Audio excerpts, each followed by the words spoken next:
Hello, and welcome back to Savvy Psychologist. I'm your host, Dr. Monica Johnson. October 10th was World Mental Health Day, and it goes without saying that we've been living through a difficult time for mental health, to say the least. Some of us have felt helpless, hopeless. That's why today, instead of a regular episode of Savvy Psychologist, I have something else I'd like to share with you.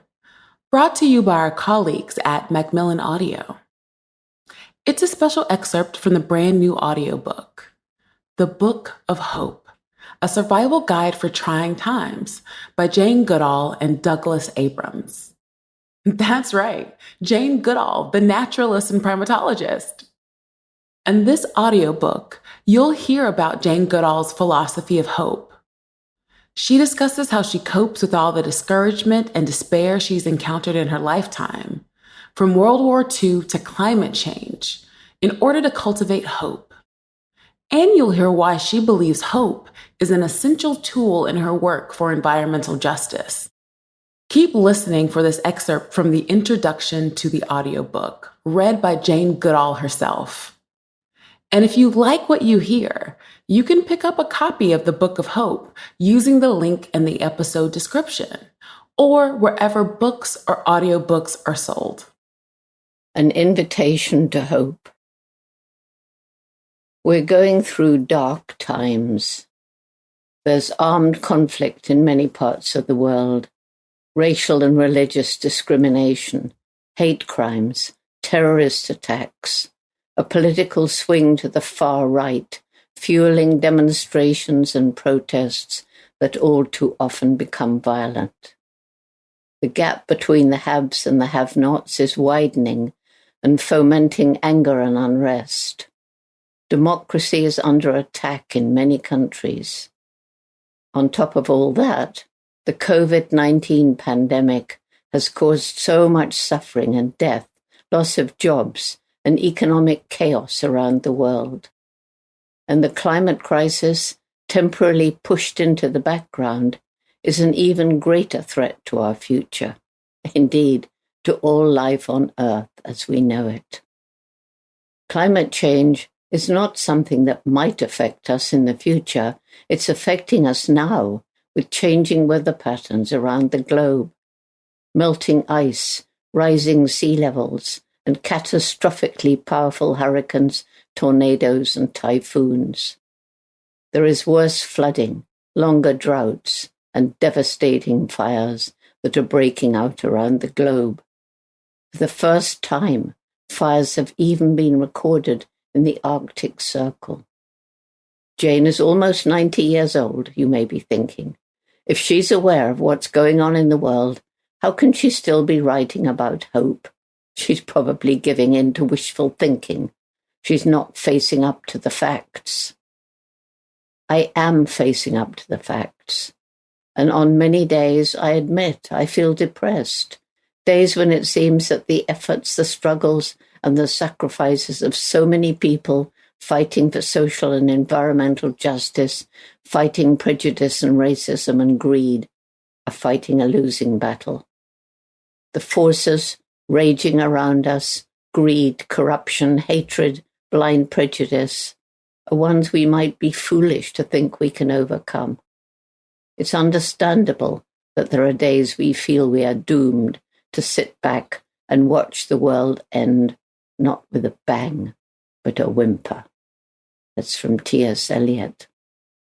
Over the last 8 decades, I've been no stranger to disasters such as 9/11, school shootings, suicide bombings, and so on, and the despair that some of these terrible events can elicit. I grew up during World War II, when the world risked being overrun by Hitler and the Nazis. I lived through the Cold War arms race, when the world was threatened by a thermonuclear holocaust, and the horrors of the many conflicts that have condemned millions to torture and death around the globe. Like all people who live long enough, I've been through many dark periods and seen so much suffering.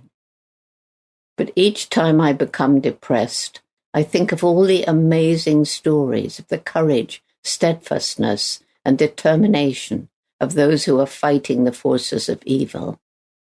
For yes, I do believe there is evil amongst us, but how much more powerful and inspirational are the voices of those who stand up against it.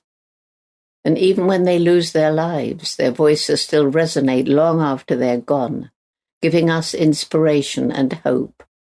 Hope in the ultimate goodness of this strange, conflicted human animal that evolved from an ape-like creature some 6 million years ago. Ever since I began traveling around the world in 1986 to raise awareness about the harm we humans have created socially and environmentally, I've met so many people who've told me they've lost hope for the future. Young people especially have been angry, depressed, or just apathetic because, they've told me, we have compromised their future and they feel there's nothing they can do about it.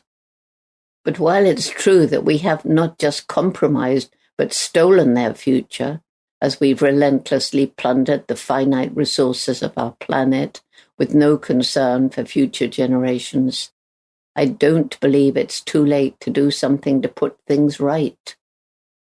Probably the question I'm asked more often than any other is, do you honestly believe there's hope for our world, for the future of our children and grandchildren?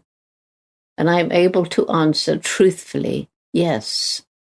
I believe we still have a window of time during which we can start healing the harm that we've inflicted on the planet. But that window is closing. If we care about the future of our children and theirs, if we care about the health of the natural world, we must get together and take action now, before it's too late. What is this hope that I still believe in, that keeps me motivated to carry on fighting the good fight? What do I really mean by hope? Hope is often misunderstood. People tend to think that it's simply passive wishful thinking. I hope something will happen, but I'm not going to do anything about it. This is indeed the opposite of real hope, which requires action and engagement. Many people understand the dire state of the planet, but do nothing about it because they feel helpless and hopeless.